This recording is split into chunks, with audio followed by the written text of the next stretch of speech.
Pai, em Tua presença, meu Deus, nós nos colocamos nesta hora, Pai, nós ouvimos a Tua palavra, Pai. E em nome de Jesus Cristo, que o Senhor possa vir hoje para falar com cada um de nós, Pai. Que o Senhor possa vir hoje para abrir o nosso entendimento, em nome de Jesus Cristo, Pai. Que, como eu sempre falo aqui, que não seja a voz do homem, que não seja algo, um pensamento institucional, qualquer outra coisa, mas sim aquilo que o Teu Espírito Santo quer falar com cada um de nós, aos nossos corações. Nós declaramos, Pai, como disse o salmista, preparado está o meu coração, e queremos ouvir a Tua voz. Pai, eu repreendo toda ação maligna, meu Deus, de confusão, que faz a pessoa não entender as coisas com clareza, mas que em nome de Jesus caia por terra, que o Senhor tenha total liberdade neste lugar, eu te peço em nome de Jesus, amém, e glória a Deus. Gênesis capítulo 16, versículo de número 1. Como eu dizia há pouco, a gente falou disso na semana passada, e eu dividi o texto, antes até de eu começar a leitura, que deixa eu explicar isso, eu dividi o texto como se fosse assim, né, 4 cenas, então, né? Falamos das 2 primeiras na semana passada, e hoje nós vamos falar das 2 seguintes. Se você não veio semana passada, tem lá no YouTube a gravação do nosso culto, seria muito importante você assistir para entender melhor aquilo que a gente está falando. Se bem que eu vou fazer uma revisão, né, ou uma introdução com aquilo que a gente viu na semana passada. Mas eu vou ler o texto todo e depois a gente volta explicando, né? E aí é bom você prestar bastante atenção na leitura. Vamos lá. Diz assim: Sarai, mulher de Abrão, não lhe tinha dado filhos.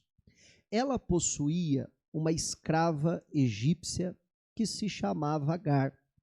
Um dia, Sarai disse a Abrão: já que o Senhor Deus não me deixa ter filhos, tenha relações com a minha escrava. Talvez assim, por meio dela, eu possa ter filhos. Abraão concordou com o plano de Sarai, e assim ela lhe deu Agar para ser sua concubina. Isso aconteceu quando já fazia 10 anos que Abraão estava morando em Canaã. Abraão teve relações com Agar e ela ficou grávida. Quando descobriu que estava grávida, Agar começou a olhar com desprezo para Sarai, a sua dona. Aí Sarai disse a Abrão: por sua culpa, Agar está me desprezando. Eu mesma a entreguei nos seus braços, e agora que sabe que está grávida, ela fica me tratando com desprezo.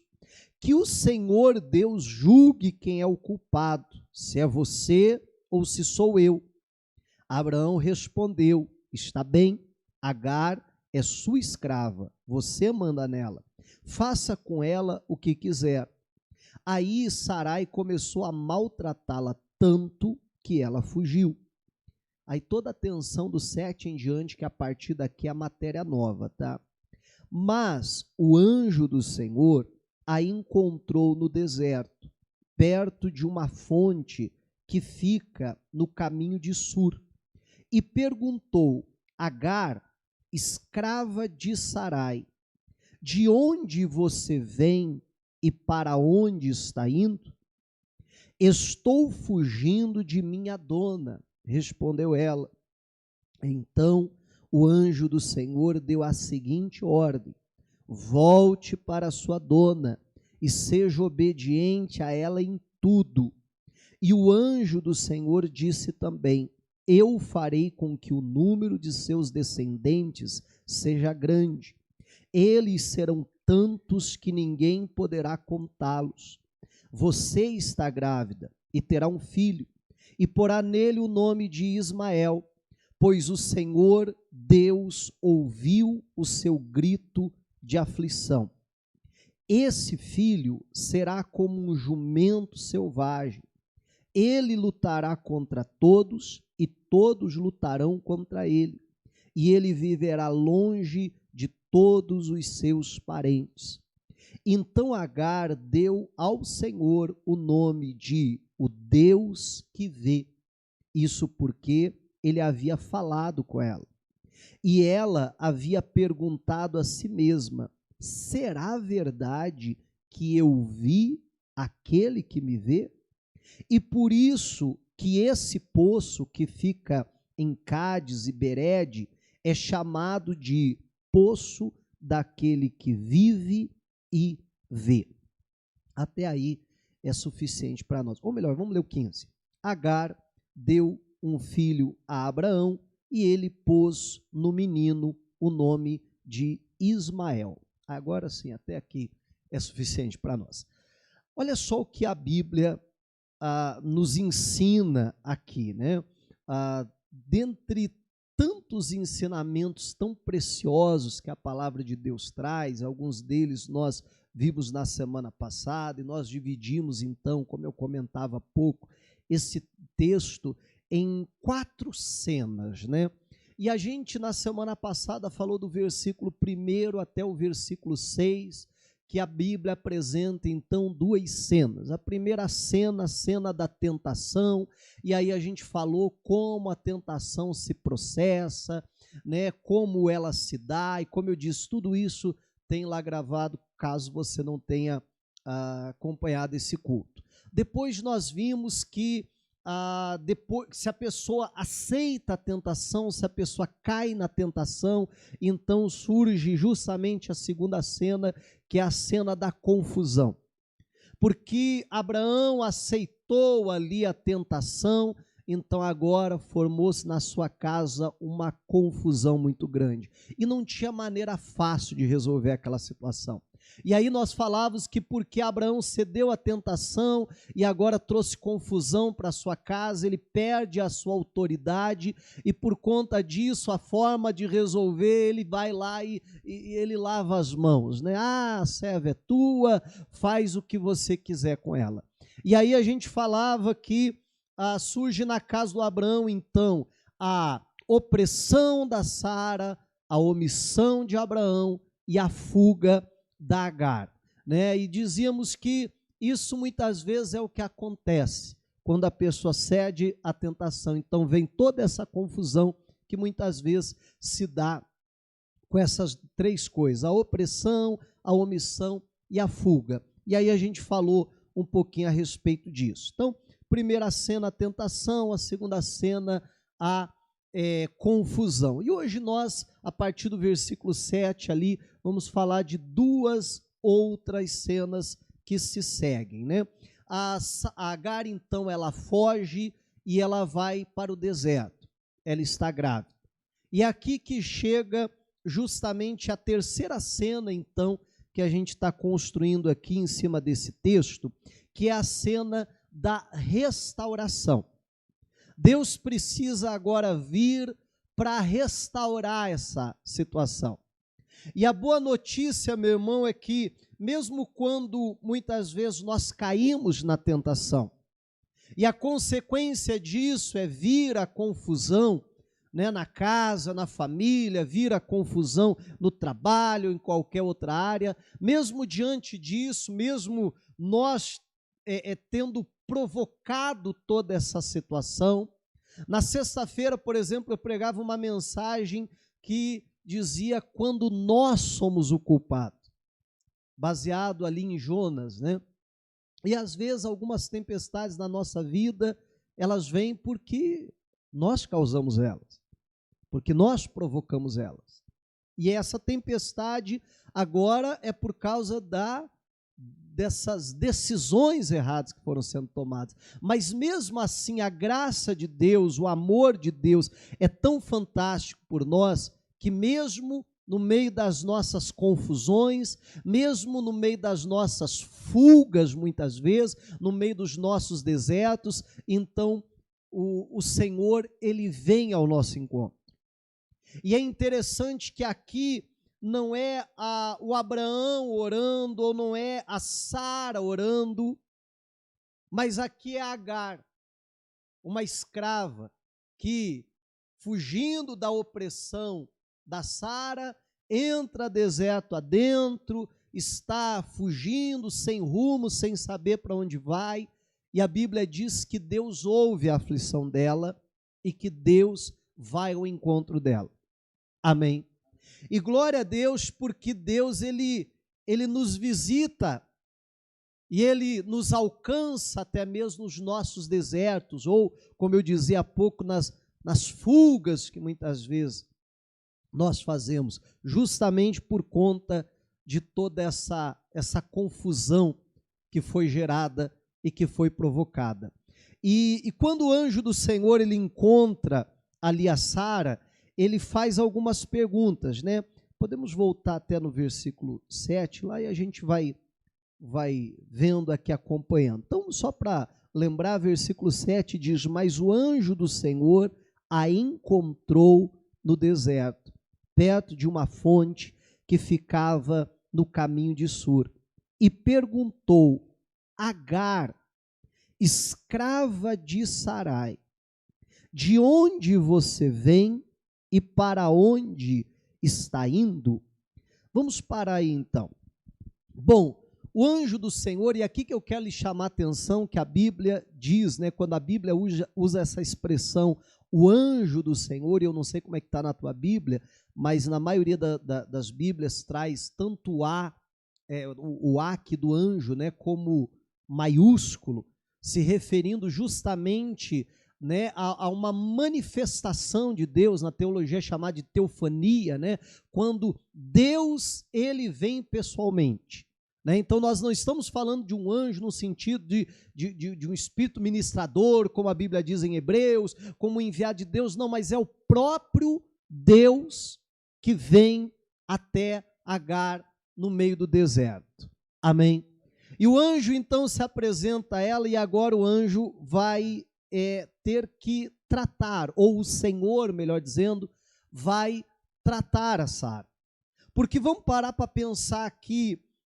Eu acredito que Deus teve que tratar com Abraão, eu acredito que Deus teve que tratar com a Sara, e por mais que isso não esteja explícito no texto, eu penso que está implícito. Eu acho que a gente consegue enxergar Deus tratando toda aquela situação, mas Deus precisa também tratar e restaurar o coração da Agar. Porque se a gente for parar para pensar, meu irmão, se tem alguém,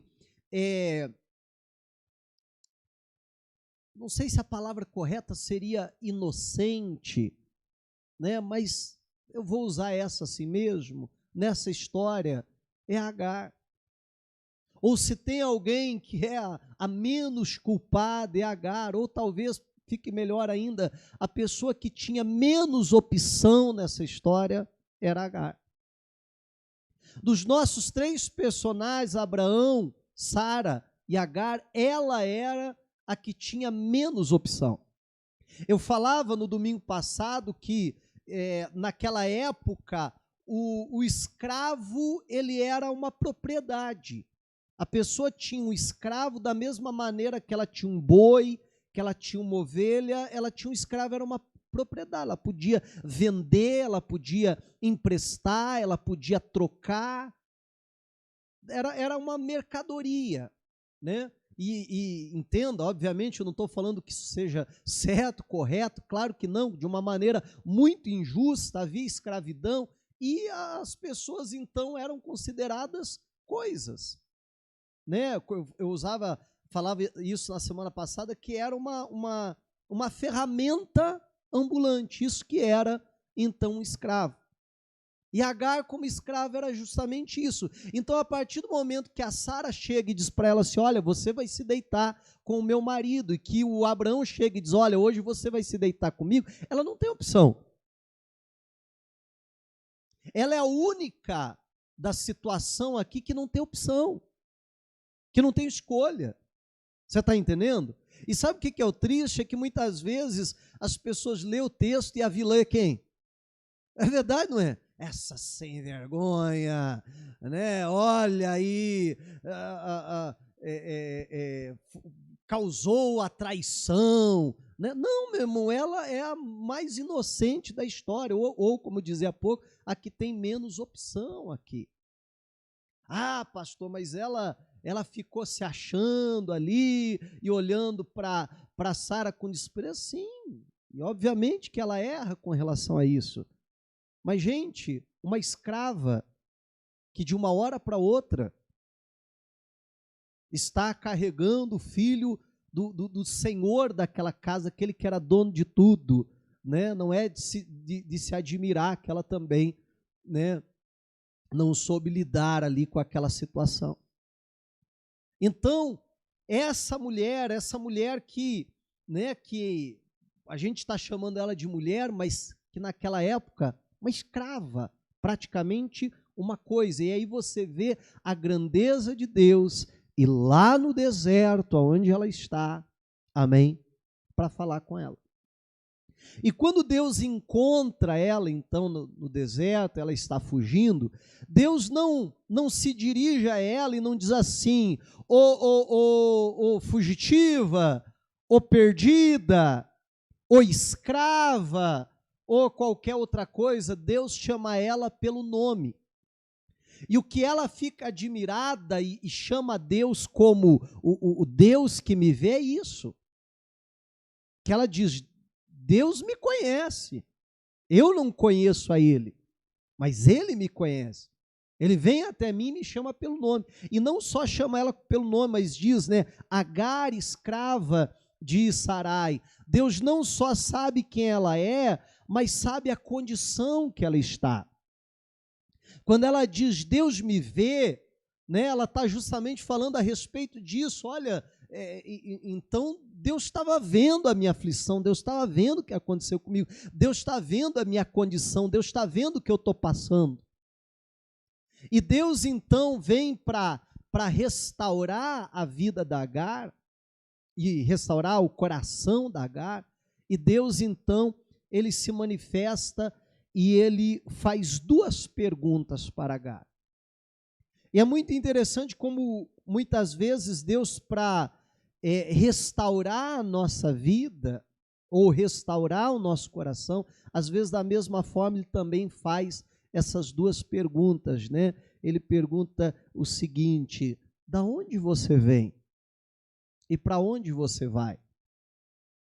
É interessante como a gente vê outros personagens da Bíblia e que Deus faz perguntas muito parecidas com essa. Deus, por exemplo, para o próprio Adão, chega lá e pergunta assim: onde você está, Adão? Não foi isso? Deus não sabia que ele estava escondido atrás da árvore? Amém? Mas quando Deus nos pergunta algo, meu irmão, não é porque Deus quer saber a resposta, porque Deus não precisa de resposta. Amém? Deus não precisa da resposta. Primeiro que Deus conhece o nosso coração. Depois que Deus, na sua presciência, sabe das coisas até mesmo futuras. Deus, ele, a Bíblia fala até que a palavra nem chegou à nossa boca, Deus já sabe o que a gente vai falar. Então, Deus não nos pergunta algo porque Ele quer a resposta, porque Ele não sabe da resposta. Deus nos pergunta algo porque Ele quer que a gente pare na hora de responder a Ele e comece a refletir daquilo que Ele está perguntando. Esse é o propósito, nos levar a essa reflexão. E Adão precisava parar e se questionar. Rapaz, aonde que eu estou?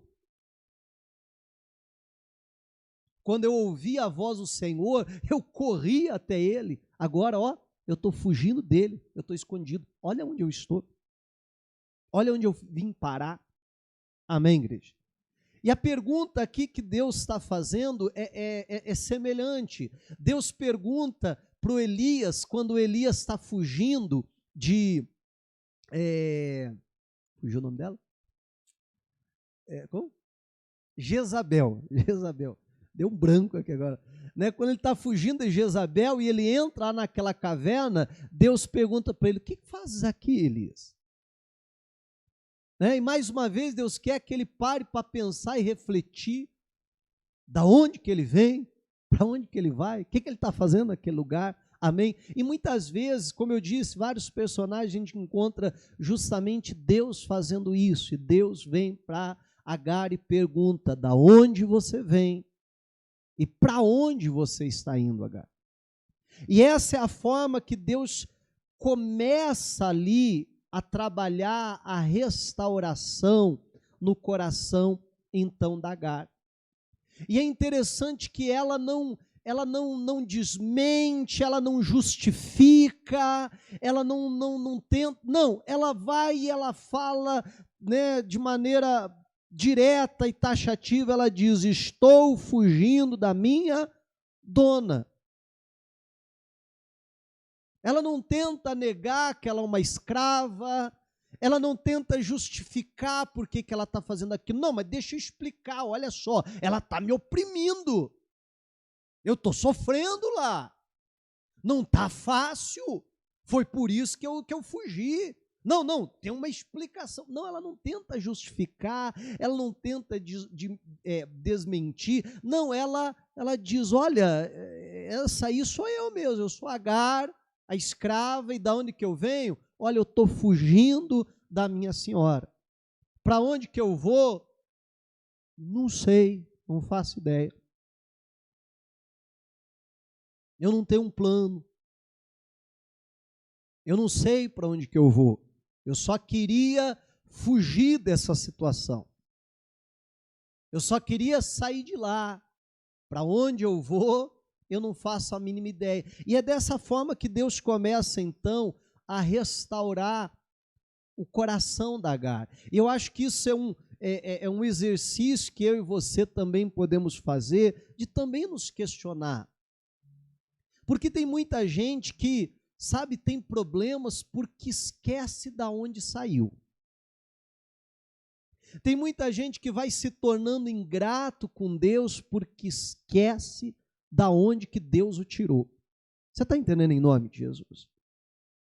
E tem outros que têm problema porque, na verdade, não sabe nem para onde vai. Não sabe nem o que quer da vida.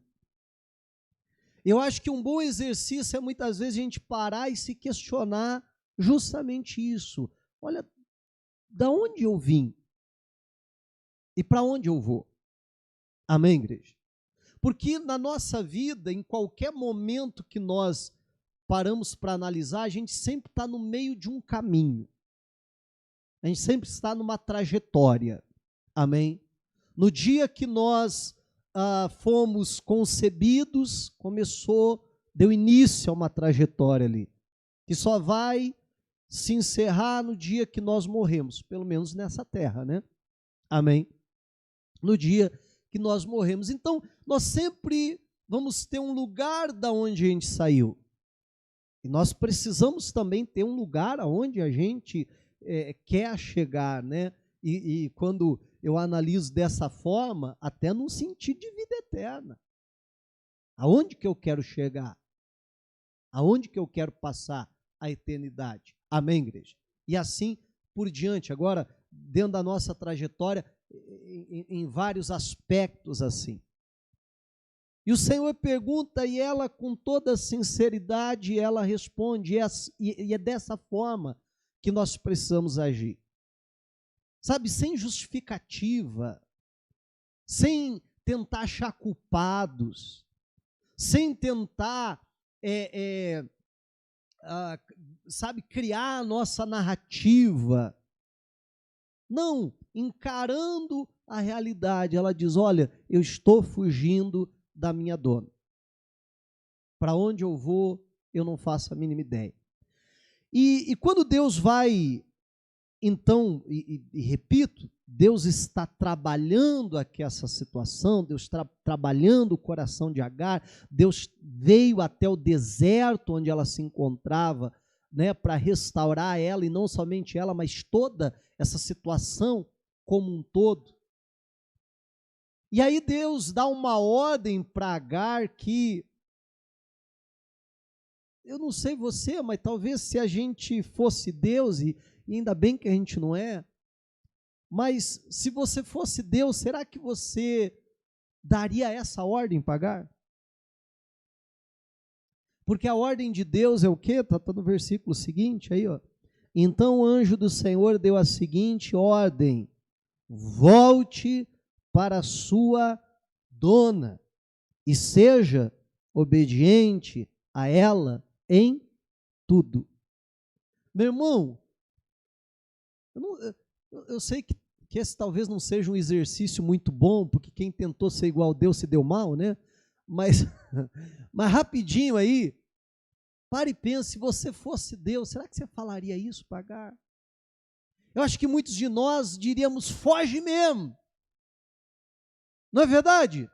Eles foram injustos com você. Eles te usaram. Depois, aí começaram a te oprimir, te descartaram.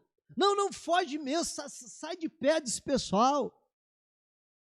Isso foi uma injustiça que fizeram com você. Porque, meu irmão, quando a gente olha, não tem como a gente classificar o que Agar enfrentou como outra coisa, senão injustiça. E às vezes a gente, sabe, naquela nossa sede de justiça, a gente diria, não foge, vai embora. Ó, fica o mais longe possível desse pessoal, sim ou não? Porque às vezes no nosso conceito de justiça, era isso que deveria ser feito. E quem sabe se a gente fosse Deus, a gente ainda diria, não foge, porque você vai ver só, eu vou castigar aquela turma, eu vou pesar minha mão, eles vão ver só o que eu vou fazer. Não é assim? E às vezes esse, né, é o nosso conceito de justiça, mas olha o que Deus fala, mas repito, Deus está tratando a Agar, e Deus diz, volta lá. Volta para sua dona, se humilha diante dela, obedece ela em tudo, volta para aquele homem lá que te usou, obedece a eles, se submete àquilo que eles estão falando, fazendo.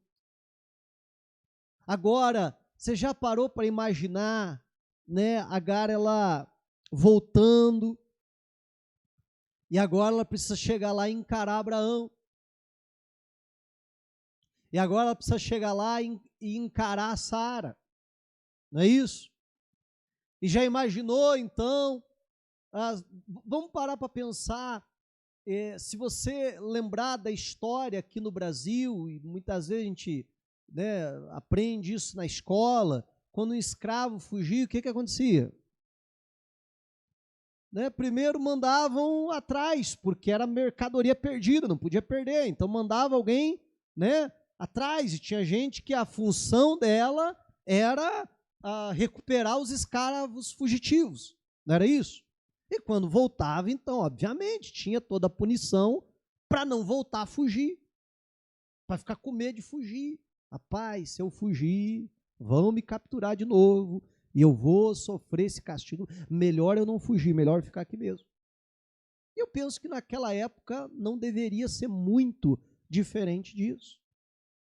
E agora a Agar precisa voltar, né? Então imagine, daqui a pouco estão lá, e qual escravo que quando consegue fugir vai voltar? Mas daqui a pouco ninguém foi atrás, ninguém perseguiu, ninguém achou ela. Daqui a pouco está ela na porteira batendo. Daqui a pouco está ela chegando às tendas de Abraão. E aí levam ela até Abraão, até Sara. E fica imaginando a cena de Sara e Abraão então perguntando, né? Por que que você fugiu? E por que que você voltou? E aí a Agar então responde, olha, eu fugi por causa da opressão. Eu fugi porque eu não aguentava mais. Eu fugi por causa da situação, como a situação nessa casa se tornou. Aí a gente falava de semana passada, opressão, omissão, que levou à fuga. Mas por que que você voltou? Já imaginou ela falando para Abraão e passar, dizendo assim, eu voltei porque o anjo do Senhor me encontrou lá no deserto. Eu voltei porque Ele mandou voltar. Eu voltei porque Ele falou que vai ser comigo. E que a minha descendência vai ser tão numerosa que não vai ser possível ser contada. Por isso que eu voltei. Meu irmão, não sei você, mas eu no lugar do Abraão eu dispensava o castigo. Sim ou não? Agora se coloque no lugar de Sara. O Deus que ela encontrou lá no deserto. O Deus que ela vem chamando de como que ela deu o nome de Deus? O Deus que vê. Amém? Será que ela vai continuar oprimindo Agar? E claro, isso não está na Bíblia, isso é coisa da minha cabeça, mas penso que é até uma dedução lógica. E Deus agora vai trabalhar o coração de Abraão, vai trabalhar o coração da Sara, mas o que é fantástico é a forma como Deus ele vem para restaurar essa situação. E a Agar, para viver essa restauração, ela precisa voltar do seu deserto. Ela precisa voltar. Agora, meu irmão, pare e pense, eu acho que se tinha uma coisa que ela não queria ouvir de Deus, era isso. Sim ou não? Eu acho que era a última coisa que ela gostaria de ouvir de Deus, era isso. Volta lá, se humilha, obedece em tudo. Meu irmão, ela está fugindo por causa daquela situação, ela está fugindo por causa daquela opressão, e agora ela ouve de Deus, volta. E para ela viver a restauração, e não só ela, mas para cada um de nós vivemos a restauração, nós precisamos tomar a decisão de obedecer a Deus. Amém? E às vezes obedecer aquilo que era a última coisa que a gente gostaria que Deus falasse. Eu não sei se já aconteceu contigo, mas de vez em quando você está orando a respeito de alguma coisa e Deus te dá uma direção que, né, a nossa reação emocional é quase que olhar para Deus e dizer, o senhor vai ficar do lado deles, então. É verdade, não é? Então vai ser assim. Não é verdade? Poxa, eu pensei que o senhor ia me ajudar. Eu que estou aqui clamando, eu que estou orando. Meu irmão, mas é dessa maneira que Deus trabalha para restaurar. Amém? Agora, uma coisa que nós precisamos entender é que quando Deus vem para restaurar as confusões da nossa vida, restaurar os desertos que nós entramos, para isso, meu irmão, é necessário, como eu disse, a gente obedecer a Deus, mas Deus vai restaurar, não é porque as pessoas vão se tornar boazinhas com a gente, ou porque as pessoas vão se tornar justas com a gente. E a Agar volta, mas a Agar não volta por causa de Abraão. A Agar não volta por causa da Sara, mas a Agar volta por causa de Deus. A Agar não cria no Abraão. A Agar não cria na Sara. A Agar sequer cria na religião deles. Meu irmão, a Agar é uma escrava que serviu tantos anos naquela casa e que não conhecia Deus. Já parou para pensar nisso? Agar não cria na religião deles. Porque vamos parar para pensar, na cabeça de Agar, ela dizia assim, não, alguém religioso me trata dessa forma? Alguém religioso e faz o que eles fizeram comigo? Aquele homem me usou. Aquela mulher me oprimiu. Ela queria acabar comigo. Amém? Me humilhou. Mas ela volta porque ela tem um encontro com Deus. Amém? E porque ela agora confia naquilo que Deus falou. Que aquelas promessas que Deus fez a ela, que cuidaria da descendência dela, o que faria com Ismael, isso e aquilo, é por causa daquilo que ela volta. Mas e se ela não tivesse voltado? Aquela situação jamais teria sido restaurada. Você está entendendo, em nome de Jesus? Mas para Deus restaurar, nós precisamos tomar a decisão, e às vezes a decisão que a gente não queria. Porque às vezes Deus vai nos pedir justamente o oposto daquilo que a gente gostaria de ouvir da parte de Deus. Amém? Mas que a gente precisa tomar a decisão de sair dos nossos esconderijos, de sair da nossa zona de conforto, de sair da onde nós estamos nos escondendo, quem sabe já há muito tempo, e encarar o cerne do nosso problema.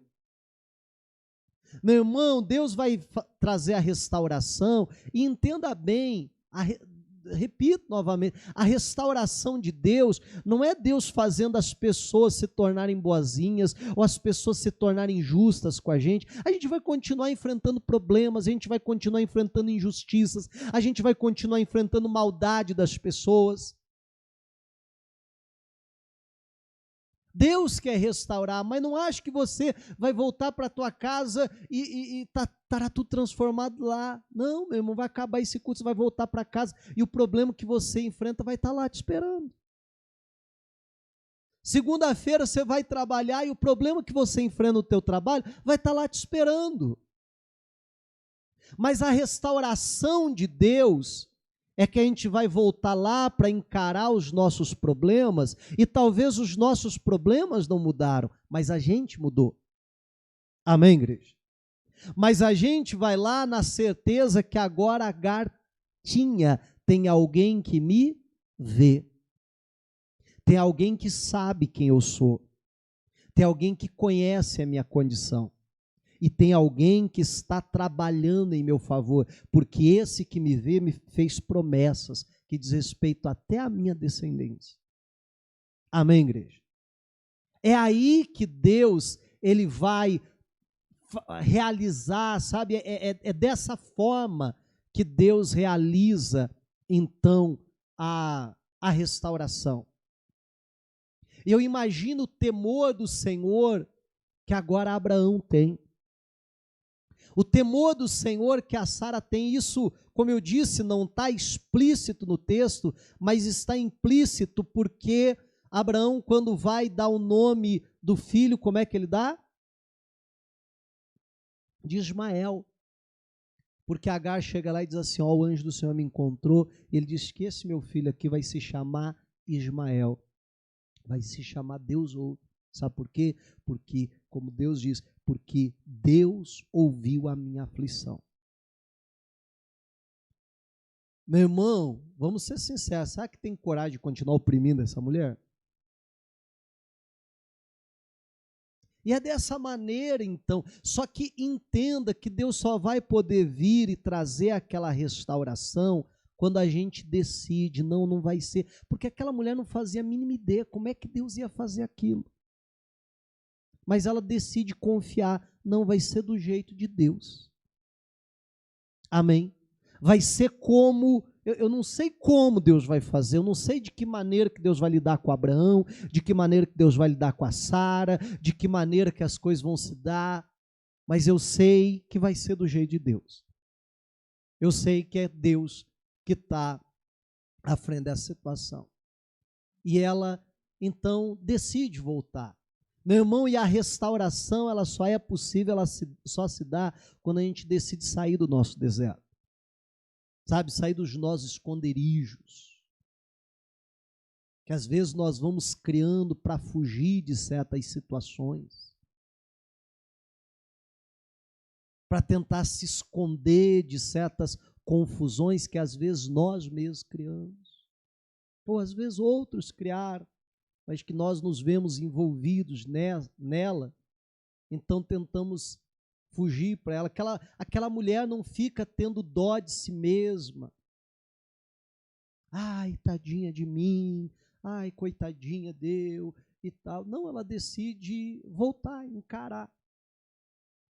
E é isso que eu e você precisamos fazer. E aí nós chegamos então, né, justamente na última cena então, que é a cena da revelação. Uma coisa está muito envolvida com a outra. Enquanto eu falava de restauração, eu já falava um pouquinho da revelação, mas só a nível de distinguir uma coisa da outra, né? Essa mulher, para viver essa restauração, Deus então, ele se revela a ela. E isso fica muito claro, né, pelo nome que ela dá a Deus e que ela dá ao próprio poço, e pelo nome que o anjo do Senhor manda que fosse dado ao filho dela, ao Ismael. Ao poço, ela dá o nome, né? O Deus que vive e me vê. Vamos achar o versículo aqui, que eu não lembro de cabeça.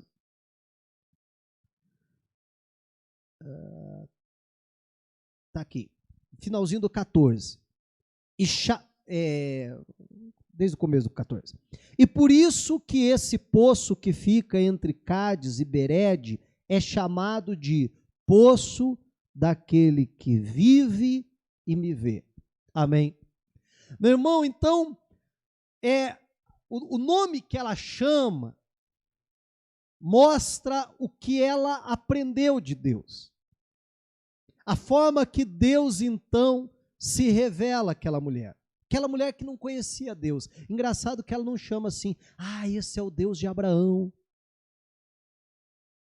Eu acho que ela teria até dificuldade de ver dessa forma. Amém? E muitas vezes na Bíblia é conhecido como Deus de Abraão. Ele é o Deus de Abraão. Mas ela não conhecia assim, esse é o Deus que o meu Senhor serve. Esse é o Deus que o meu Senhor tanto fala dele. Né? Não, ela não conhecia Deus. Ela não sabe o nome do Senhor. Ela não chama de Yahvé. Vou chamar como o meu Senhor chama, Yahvé. Não. Ela diz, esse é o Deus que me vê. E aí o poço, ela dá o nome, né? O Deus que vive e me vê. A Bíblia diz que essa mulher ela era egípcia. Como egípcia, ela tinha lá provavelmente os seus deuses, né? Criado dentro daquela cultura dos egípcios, de terem ali os seus próprios deuses, uma mistura geralmente de uma forma humana com um animal, um corpo com uma cabeça de águia, um corpo humano com uma cabeça de chacal, né? Um corpo de leão com uma cabeça humana e assim por diante. E ela tinha os seus deuses, ela tinha a sua crença, só que agora ela está tendo um relacionamento com um Deus que está vivo. Porque é muito diferente você se relacionar com Deus e você se relacionar com uma imagem. Que você olha para aquela imagem, eu vou fazer um pedido para ver se esse Deus aqui X vai me atender, vai fazer, mas aquele Deus é só uma imagem. Por mais que tenha boca, por mais que tenha ouvidos, pernas, mas ele não anda, ele não fala, ele não vê, ele não vive, não está vivo. Amém? Mas agora ela tem um encontro com o Senhor, ela diz, não, esse Deus ele está vivo, ele é real, ele é uma pessoa, ele veio me encontrar, ele veio no meu deserto. Amém? E a maneira então que Deus se revela a ela, e mais do que isso, ela diz, e além desse Deus estar vivo, ele é um Deus que vê. Eu penso que o que ela está querendo dizer é, ele é um Deus que se importa. É um Deus que me conhecia, como eu disse há pouco, e chegou e diz, Agar, serva de Sara, ou escrava de Sara. E ela está dizendo, esse Deus, além dele estar vivo, ele me conhece. Ele não só conhece quem eu sou, mas ele conhece a minha situação. Foi o próprio Deus que diz para ela assim, o nome dele vai ser Ismael, porque eu ouvi a tua aflição. Amém? Então é o Deus que ouve, é um Deus que se importa comigo. É tudo isso que está, né, resumido nessa frase. Ele está vivo e ele me vê. Amém? Ele se importa, ele veio ao meu encontro. Meu irmão, e a grande verdade é que antes mesmo da gente ir até Deus, Deus ele vem primeiro ao nosso encontro. E se eu e você olharmos para trás na nossa história, a gente vai ver que muitas vezes isso já aconteceu. Que nos nossos desertos, que nas confusões da nossa vida, antes mesmo da gente ir ao Senhor, o Senhor veio, talvez não em forma de um anjo.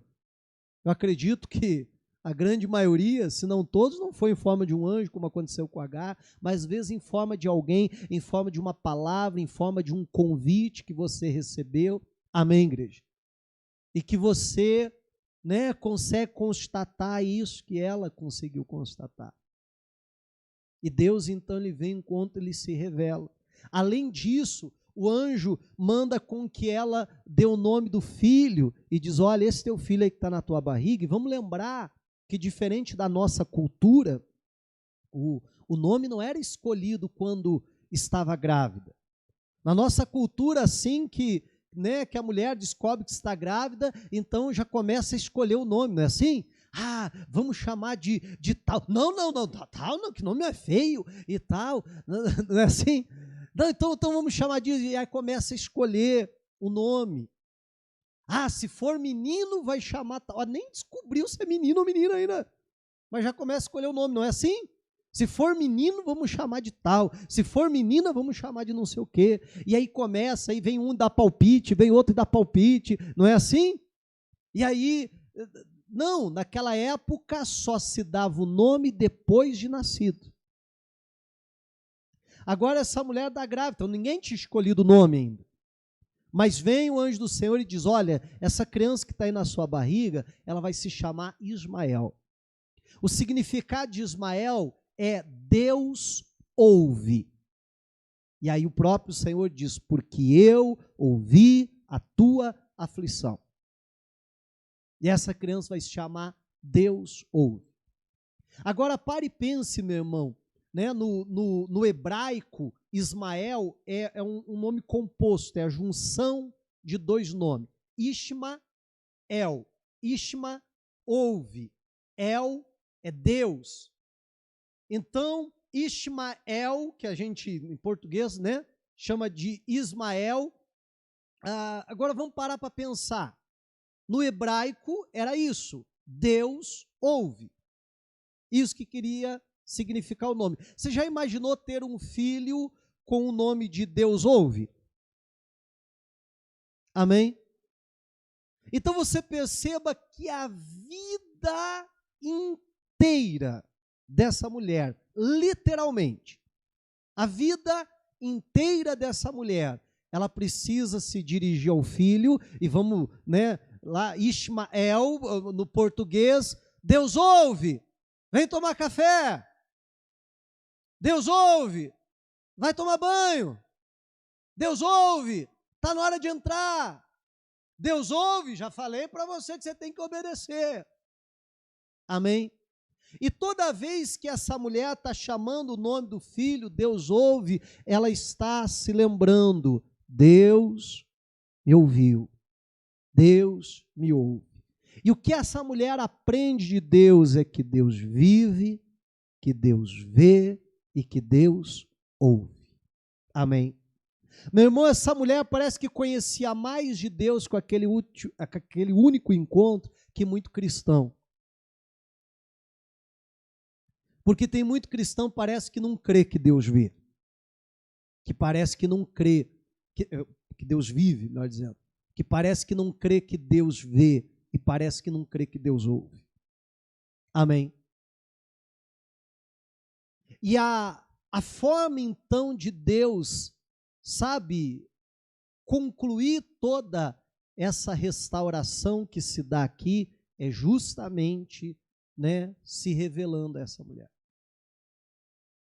E Deus vai nos restaurar quando a gente decide obedecer a Ele, quando a gente decide sair do nosso deserto. Mas por quê? Porque nós conhecemos que Deus vive, que Deus vê e que Deus ouve. E até mesmo quando parece que Ele não está vendo. Porque vamos ser sinceros, quantas vezes nós, nas confusões da nossa vida, ou na solidão dos desertos, que muitas vezes nós tentamos nos refugiar, a impressão que a gente tem é que Deus não vive, que Deus não está vendo, que Deus não está ouvindo. Quantas vezes, diante das injustiças que nós passamos na vida, né, nós somos tentados a pensar assim, poxa vida, mas cadê Deus? Será que Deus não está vendo a injustiça que estão fazendo comigo? É assim ou não? Poxa vida, mas será que Deus não ouve a minha oração? Tanto que eu tenho orado, tanto que eu tenho falado com relação a isso com Deus, por que nada está acontecendo? Mas nós precisamos entender que a restauração, ela vem junto com a revelação. E aí é muito interessante, eu já estou me encaminhando para o final, é muito interessante porque, como eu disse, a gente dividiu essa história em 4 atos, né? A tentação, a confusão, a restauração e a revelação. E a gente percebe que 2 desses atos dizem respeito a nós. 2 desses atos falam da nossa natureza caída.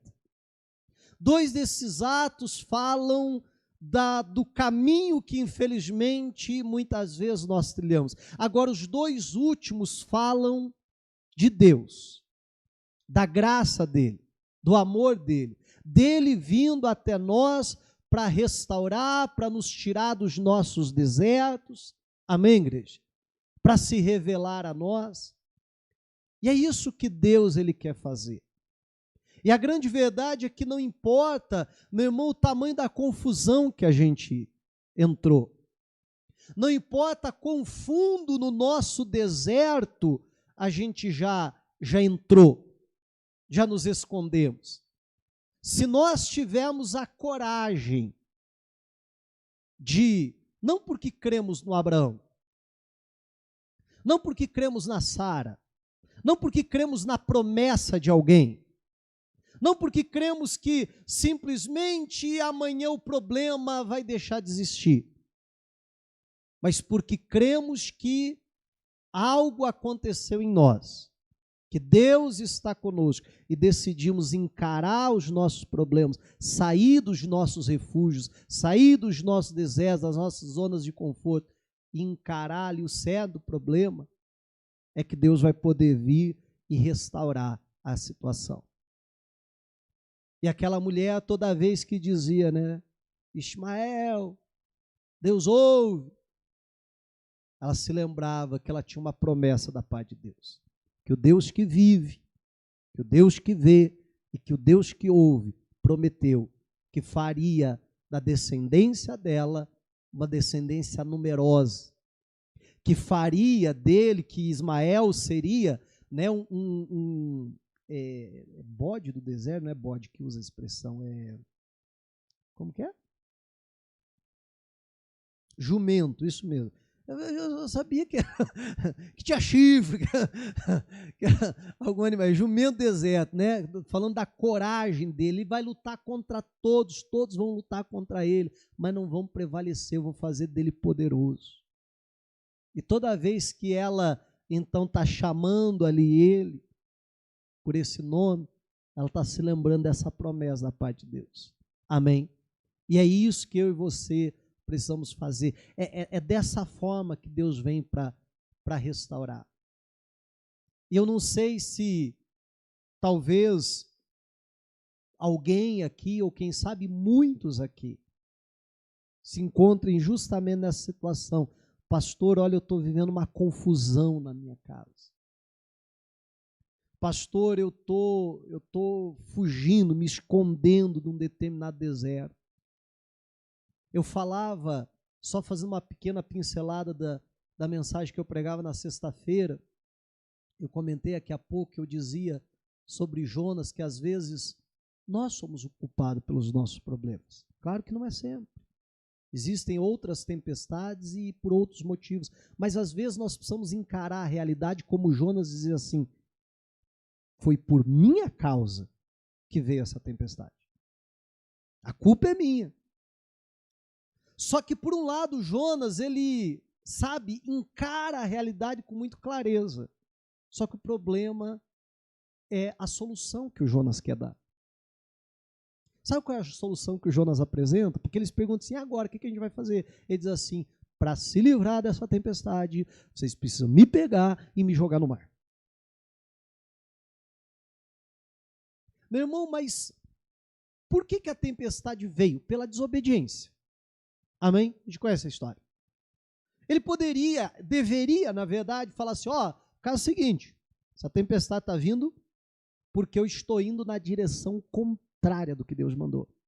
Dá meia volta nesse barco, porque essa tempestade vai parar.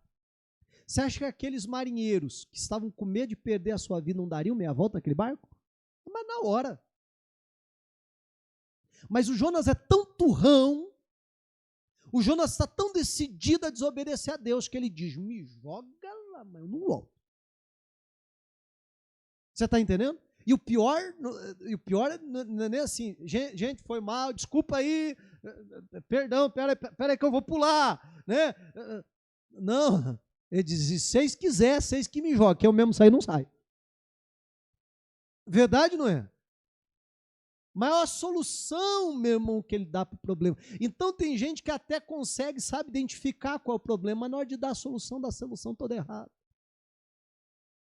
E a solução que a pessoa tenta dar é fugir do problema.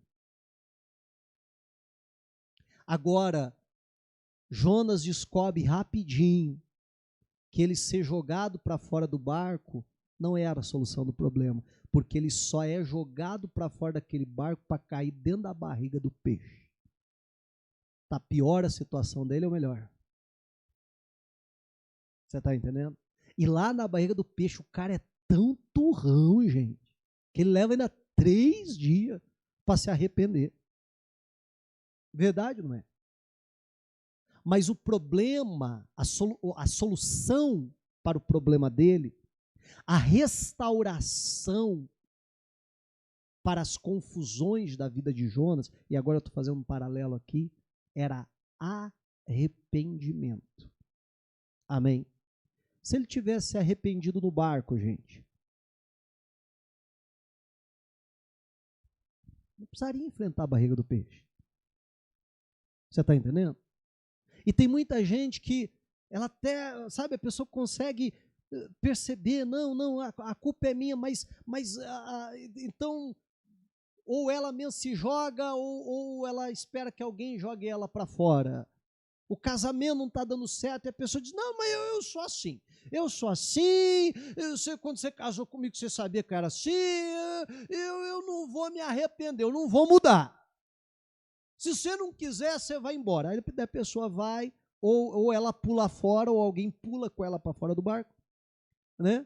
Aí a pessoa diz: não, vou arrumar outro. E aí a pessoa descobre que a solução não é pular do barco, gente. Porque pular do barco é só para cair na barriga do peixe.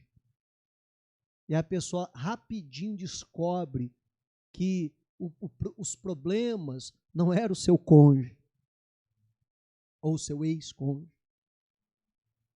Eu lembro de um rapaz que eu atendi, né, bem assim de perto e tal, teve problema no casamento e tal, enfim, tentar resumir uma história longa, né, acabaram se separando por culpa dele, né, e aí passou um tempo e tal, e várias vezes eu conversando com ele, tal, aí conheceu uma outra pessoa: não, pastor, agora eu vou casar, e não sei o que, tal. Foi e se casou. Acho que não tinha uma semana de casado. Para não exagerar, não tinha 2. O máximo do máximo 2. Mas eu acho que era coisa de uma semana, mais ou menos. Eu lembro que ele ligou para mim e falou assim: pastor. Você sabe onde vai chegar essa história, né? Pastor. Troquei de cônjuge, mas estou vendo que os problemas são os mesmos. A pessoa é diferente, mas os problemas são iguaizinhos que eu enfrentava antes. E eu falei, mas já? Com uma semana? Geralmente descobre depois de uns 3, 4 meses, né, 6 meses, mas já descobri? Não, já descobri, pastor. Quando o senhor falava, eu não acreditava. Falei, vi. Depois fiquei dando risada sozinho, né? Pior que você dá risada dos outros é triste, né? Mas nesse caso não teve jeito. Depois fiquei dando risada, falei, meu Deus do céu, como é que pode, né? Mas, meu irmão, essa que é a verdade. Então não adianta a gente querer, sabe, trazer a solução. Não, então vou fugir para o deserto, eu vou... Não, meu irmão. Para Deus restaurar, a gente tem que sair do nosso deserto e enfrentar os nossos problemas. Amém. Porque a gente crê que Ele vive, que a gente crê que Ele vê e porque a gente crê que Ele ouve. E aí Deus vai poder restaurar. Amém. Diga a glória a Deus e vamos aplaudir a Jesus.